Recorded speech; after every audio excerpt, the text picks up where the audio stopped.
So I wanted to thank you very much for taking a few minutes today to speak with me.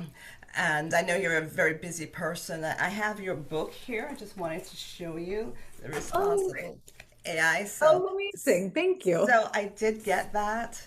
And I wanted to first ask you to tell me a little bit about yourself. What is an AI ethicist? Yeah. So, an ethicist is someone that basically works with ethical principles and reasoning. How I like to describe it is we as people, we're driven by our values. We make a lot of decisions, we take a lot of actions based off of our value set, our company value set, our cultural value set.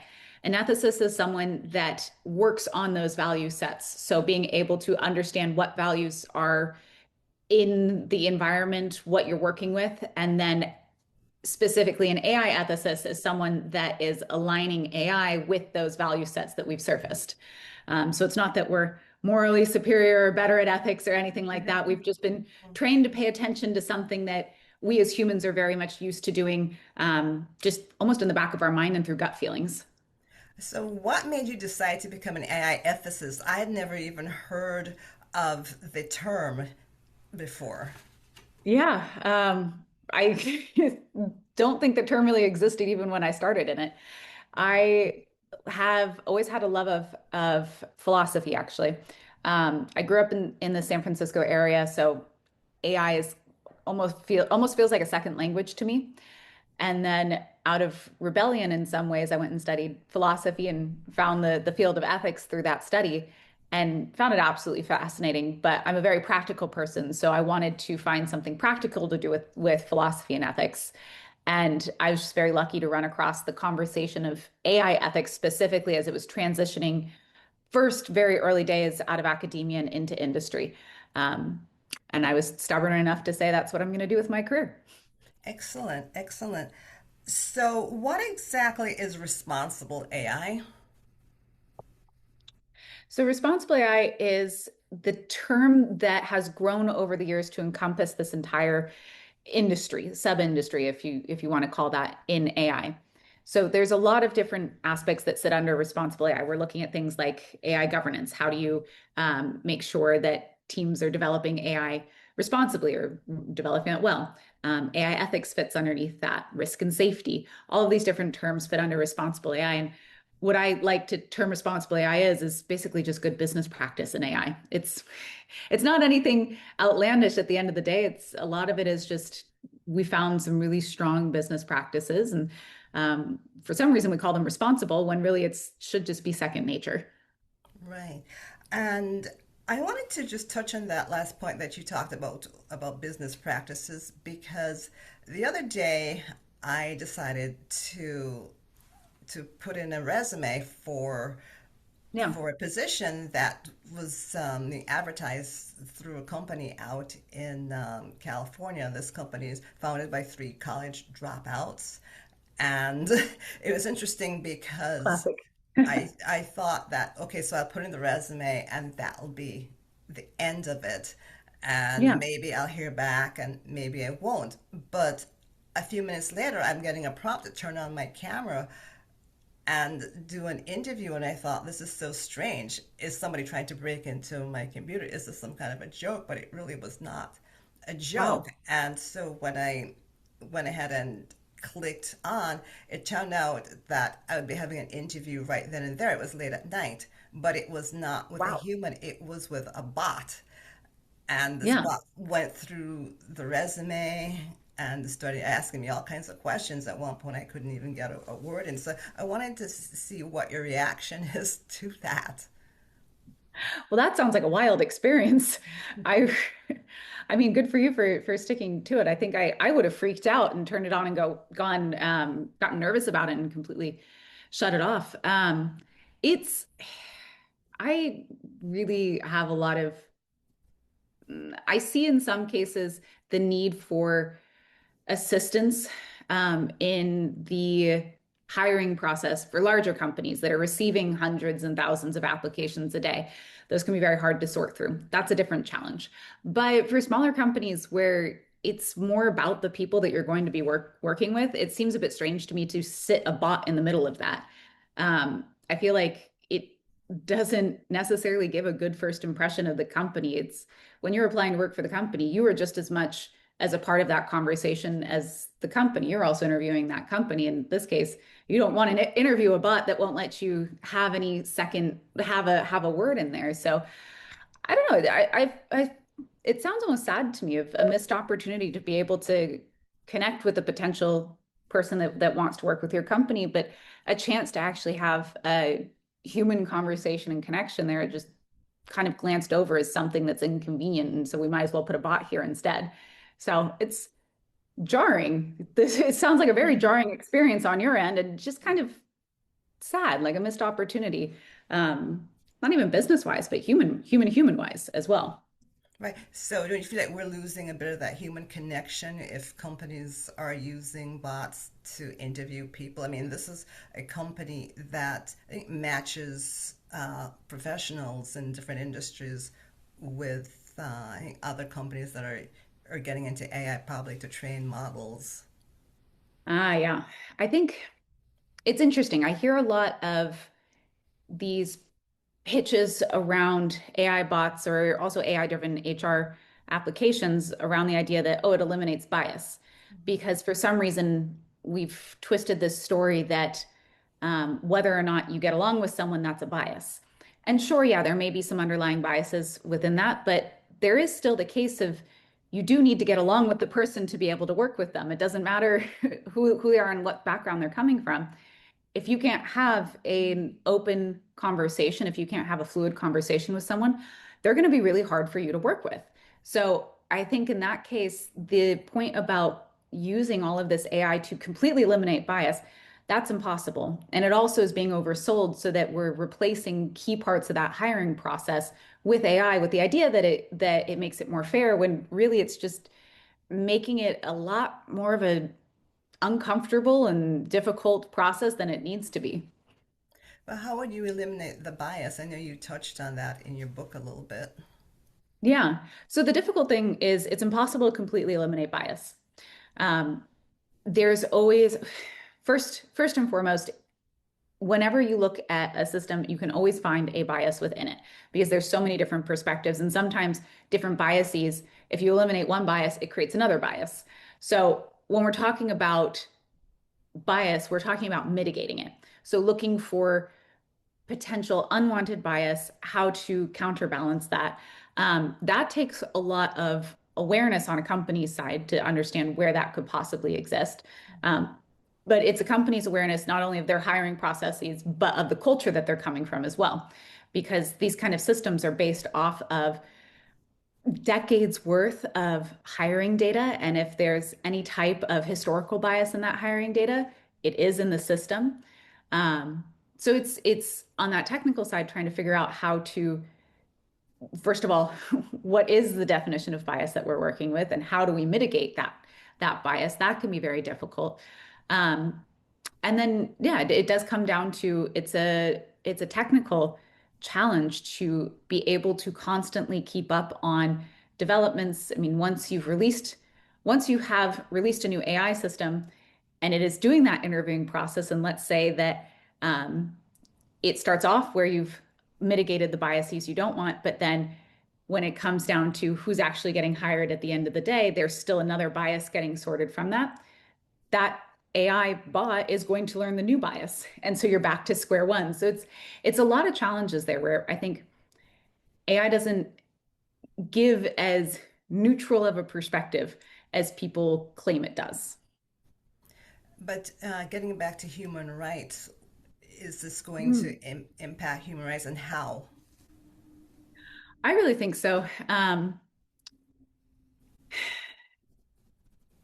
I think right now, because this my answer to this question, I think, has changed um, quite frequently in the recent years, just with different developments and how the space has moved. I would say right now the biggest blind spot um, that it's creating is, I mean, around human rights is this blind spot that the idea that we're not going to check our systems. We're not going to check the outcomes of our hiring process because we use AI. And that's just going to create bigger and bigger human rights issues. We already see this happening. We have cases all the time coming about racially or gender biased AI hiring systems where it started off with good intentions, but the controls weren't put in because people were over reliant on the technology to do the mitigation instead of having their eyes open and understanding there is this. Um, I would say another aspect to this as well, there is a learning curve with AI. So some people are much more AI literate. They're used to interacting with bots. They're used to interacting with the technology. Younger generations, different socioeconomic backgrounds, different cultural countries as well, will be more AI literate and more accustomed to um, essentially speaking to a bot rather than a person. There are ways that you phrase answers that AI likes better than you would necessarily phrase yourself or phrase to a person. So that's going to create that discrepancy. If this is trying to even out who you're bringing on board, well, if someone knows how to play the system of the AI bot, they're going to have a much better chance of getting the job than someone that could be far more qualified for the role and just not as used to the AI, gaming the AI system. So I think those are the two challenges or blind spots, really, from a human justice standpoint. At least right now, this could change in the next 6 months again, but these are two of the spots that I see the biggest concern with as of this moment. So, what's the best way then to embed ethics into the technology, and is it even possible?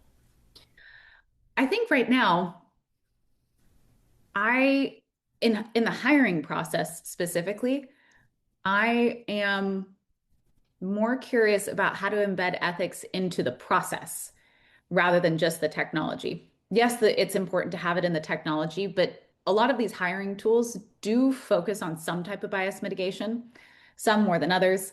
Um, but overall, it's how people are using the tools that is having the big impact. And so I'm curious more from an ethics standpoint of looking again at our hiring processes. Why are we using, like, if I was a company, why are we using a bot? Why aren't we sitting down with candidates? Um, are we actually truly having a fair and unbiased hiring process, or are we seeing results where we're only hiring from a certain demographic, even though we're using AI? So I think more of that bigger picture look at it instead of saying, we know there's a problem here and we're just going to throw AI at it, actually truly understanding where's the problem coming from. That's where I think ethics begins to be embedded, and that then AI becomes a supporting tool towards achieving a specific ethical goal or outcome that you've targeted through the whole of the entire ecosystem. And what about these applicant tracking systems? I know we touched on it just very briefly earlier because so many people are, job hunting, and it seems like companies are getting more and more resumes, and maybe human eyes aren't looking at Yeah. resumes the way they're supposed to. So, your thoughts on that? Yeah. I see it's funny, I see both ends here. I see companies struggle trying to keep up on all of the applications, but I also see um, friends, colleagues, family trying to get a job at the same time, and the amount of applications they have to submit just to try and get through some AI bot that's been scanning them. I know a lot of people that now have AI write the resume because they're making the assumption that AI is reading the resumes, so they might as well have AI write the resume so that it's optimized for another AI reading it. And at the end of the day, I look at this as a broken system as a whole. All we're doing is creating it's have you heard of the term AI slop? No. So AI slop is this idea that it is generated work, or AI has been used to generate say like an article, or like a diagram or something. It's been used to generate PowerPoint slides, and it looks good enough, and then it gets passed down the line, and turns out that it's really not addressing anything, and all it's doing is creating more work. And so it just kind of feels like slop. It's just, it looks nice on the first level, but then you look deeper into it and you're like, this isn't, now I've got more work because now I have to correct something, but it's hard to understand where to correct it because it sounds nice, but it's not right.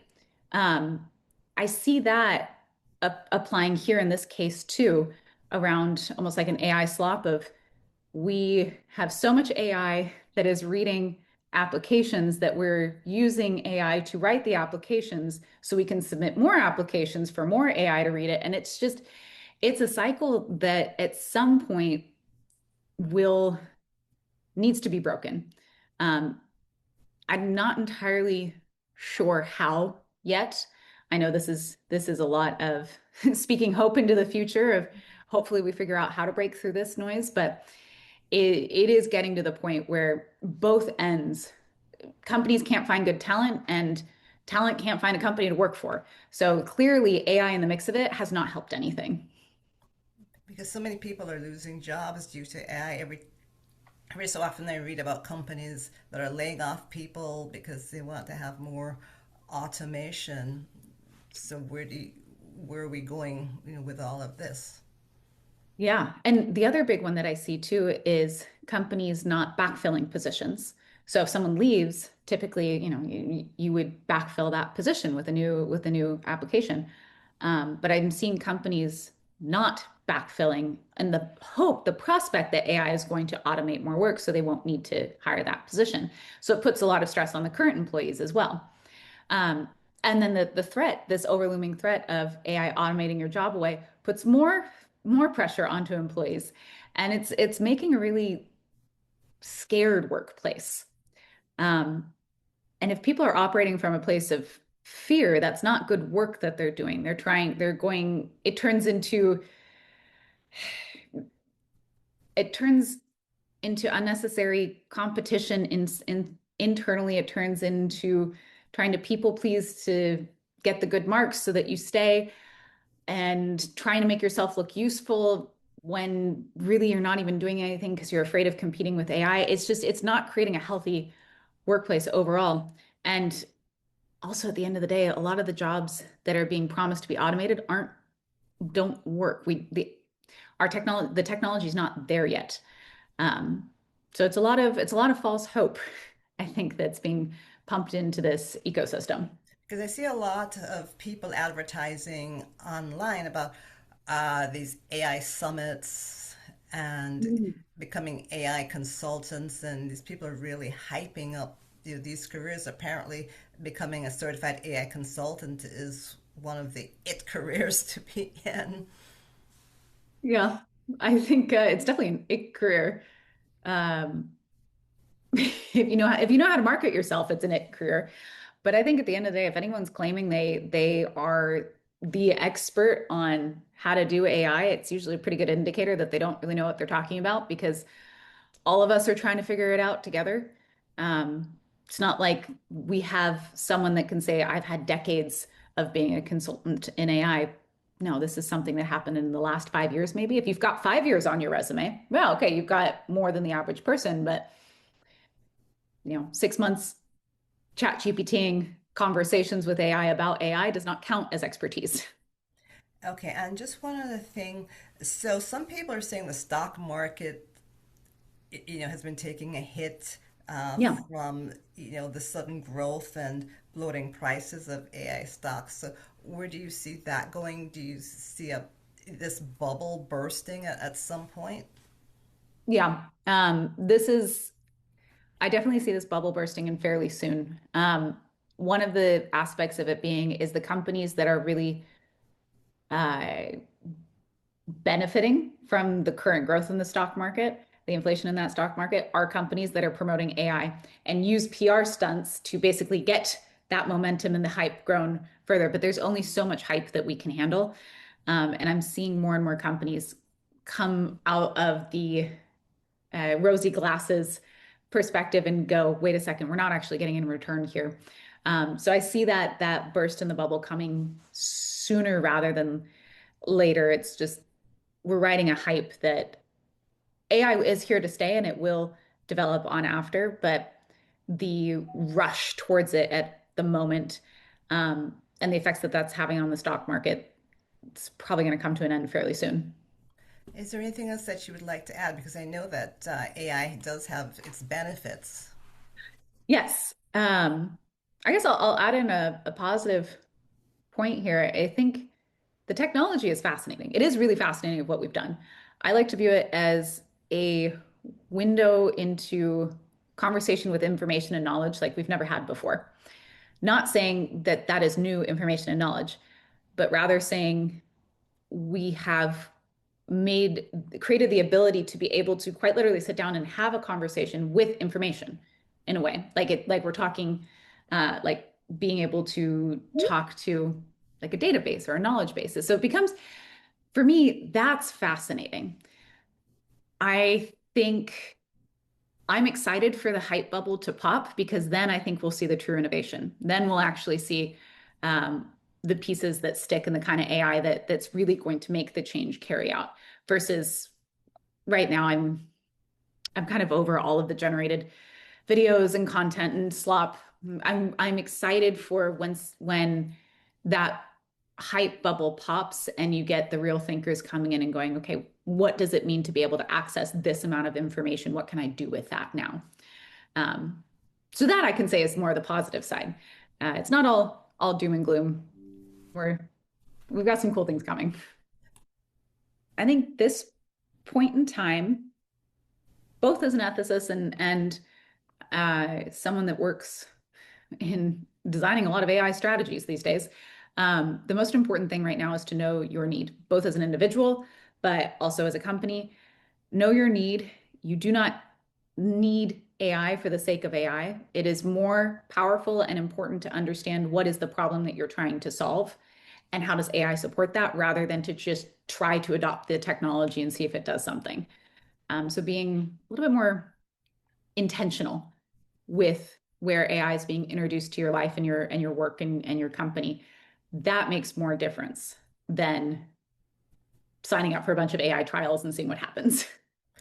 Olivia, I appreciate your time. Thank you so much for speaking with me today. Absolutely, Candace. Thank you so much for the questions.